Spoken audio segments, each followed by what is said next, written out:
సుప్రభు ఆయన దయతో ఆయన వాక్యం ద్వారా నాతో మాట్లాడాడు. ఎప్పుడు మాట్లాడాడంటే పూజలకు వైపు చేస్తూ ప్రభుని నమ్మాను. తిరిగి నేను ఆ నిర్మానుష్యమైన దేవాలయానికి వెళ్తూ ఉంటప్పుడు ఒక స్వరం నాకు వినిపించింది.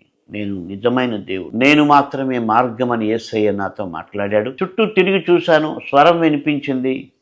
అయితే ఎవరు మనుషులు లేరు, నిర్మానుష్యమైన ప్రాంతం. గుడికి నాకు మధ్యలో ప్రభు నాతో మాట్లాడు, నేను నిజమైన దేవుడు. ఆ తర్వాత యోహాను 14:6 నాకు స్వయంగా ప్రభు చూపించారు. అంటే చూపించడం అంటే నేను ఇంకా చెప్పాను కదా, మార్క్స్ వార్త చదువుతున్నాను అంతే. అయితే ఆయన ఎంత దయగలిగిన వాడంటే నేను ఇంకా యోహాను చదవడానికి బహుశా ఇంకో 2 నెలలు పట్టింటది. ఎందుకంటే లూకాలో 24 అధ్యాయాలు ఉన్నాయి, దాంట్లో 14 అంటే 38. అయితే దేవుడు దయతలచి ఒక రాత్రి దర్శనంలో యేసయ్య నిలబడి ఆయన స్వయంగా మాట పలికారు.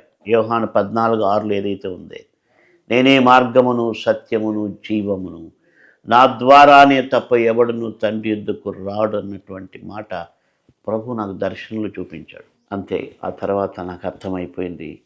1980 ఆగస్టు నెల 31వ తేదీ నేను అన్నీ కూడా పక్కన పెట్టి, యేసయ్య నువ్వు మాత్రమే నా కొరకు సెలవులో ప్రాణం పెట్టి తిరిగి లేచిన దేవుడు అని నమ్ముతున్నాను. నా పాపాలు క్షమించి మరి నీ కృపలో నన్ను విడుదల చేయమని ప్రార్థన చేశాను. దేవుడు ఆశ్చర్యంగా నన్ను విడుదల చేశాడు.